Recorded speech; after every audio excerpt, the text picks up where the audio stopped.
I'm very thankful to the society for giving me this opportunity, and especially Dr. Partha Biswas.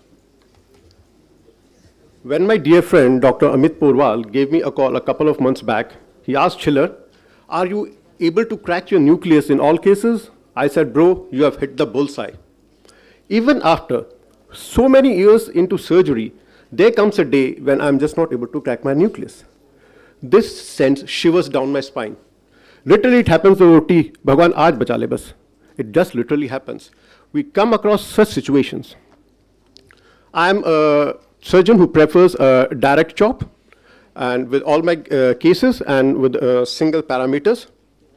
Before we go on to how I try and handle the cases on my bad day, I just come to a few basics.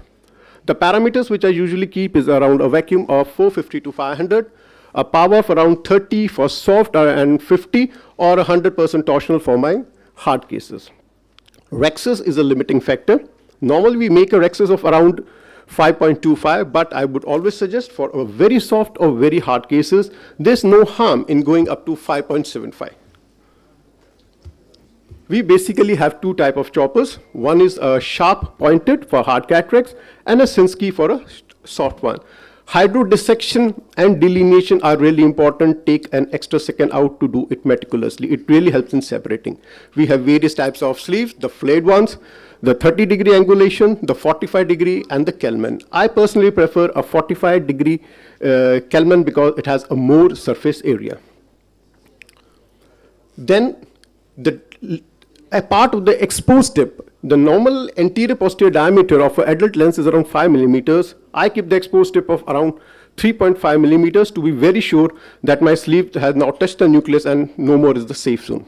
The right way of doing a good direct chop is to start a little behind the center, go up to the sleeve, as you can see it, we embed up to sleeve and then crack it. The direction of the bevel is again very important. I prefer to go with a horizontal bevel in all sort of cases, even though it may be soft or hard, because whatever thickness the lens has, whatever the strength the lens has, is maximum density in the center. A horizontal bevel is always in the center of the nuclei, and thus you can give it a good hold. And this was demonstrating how we do it. Now, for soft to medium cataracts, we encounter more of soft cataracts nowadays because of a younger population wanting more of a refractive sort of a surgery rather than a cataract. Chip and flip technique is a very common technique. It's always been talked about. It's debulking or pruning the peripheral part of the nuclei so as to decrease the diameter of the nuclei, and then you can easily tumble it. Here in this case, you can see we will be just able to tumble it. That's fine. But chip and flip is not always that easy. The second case you can see, I try to again do a chip and flip. We are chipping it, and now you will see we have just literally reached to the exposed posterior capsule. We really enter such situations where there's nothing left. You can see now we just on the posterior capsule, very little posterior plate left. Lucky enough for us to have tumbled this nucleus by taking the bevel little down, facing the bevel downwards, but this is again a dangerous maneuver. A way to handle it is, another way to handle soft one is to take your chopper beyond the Rhexis margin up to the equator and bring it slowly into the center, just giving a little power and holding it. Then, as I was just saying, chip and flip is not that easy. Then we come to a situation where we literally end up in making it a bowl. It just becomes so difficult for us to know what to do. I always prefer to take a VIR spatula or a rod after a visco dissection, and at this stage put the rod behind the plate and nudge it into the anterior chamber so that it can be emulsified. This really saves me my day, because going bevel down can always has a possibility of having a PCR. Then another, this is why we have brought it with the spatula into the anterior chamber, and now we can phaco it. For a good hydrodelineated one, you can just go with your bevel down, hold the nucleus and lift it up. This is, if a good delineation is done, this is quite a possible technique for handling the soft cases. Now we talk about the hard ones. Though it's not much of a problem handling hard ones because of the torsional energy we have, but still you tend to have problems. This is a case where I'm trying to show, we're trying to chop it. It seems it is chopping a little, but no. It is just the superficial chop. We are just chopping superficially, not going deep up to the posterior plate. This was a leathery brown cataract, and it was becoming very difficult for us to crack this nuclei. So we kept on separating. You basically have to do multiple lateral separations at various depths so as to find a break in the posterior plate, but unfortunately we couldn't do it in this case. So again, to save my day, I did this unconventional technique of putting the rod behind and taking that posterior plate into the anterior chamber and take it out. This is what I actually do to save my day.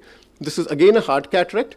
You see that the problem here is I was going very superficial. I was trying to chop it, but the problem here is my probe isn't going deep inside enough. So again, we ended up, even in a hard case, like a bowl. This is again like a bowl. Again, we use a spatula to pull it towards the center and then lift it up and take it out into the anterior chamber, and with phacoemulsification, eat it. This is the practical tip which I actually do so as we can end up making it a good case, not ending up in some sort of complications. This is a technique for a hard cataract. Again, we have a good hold. The probe is on the right side. We are separating it, a good full thickness separation up to 50 to 70% length of the nuclei, but the posterior, the rest 30-40% is not separating. So now I've stopped giving more energy. I rotate it. And after rotating, instead of making another chop into this piece which is now towards the left side, I just with my chopper complete this break by pulling that 30% towards my tunnel area, so that that has been achieved. Now this is a case where we have literally a black cataract. We try and chop it. It is quite 30 to 40% depth of chop that we are achieving in this, but it's just not relenting more than that. So it is again a tough case. So what we actually do in such type of cases, we do a flower petal type of a chopping. We convert it into multiple small pies, and thus we are debulking in the center by pulling the central core of the nucleus and chopping it. Here you can see we are making multiple pies out of it.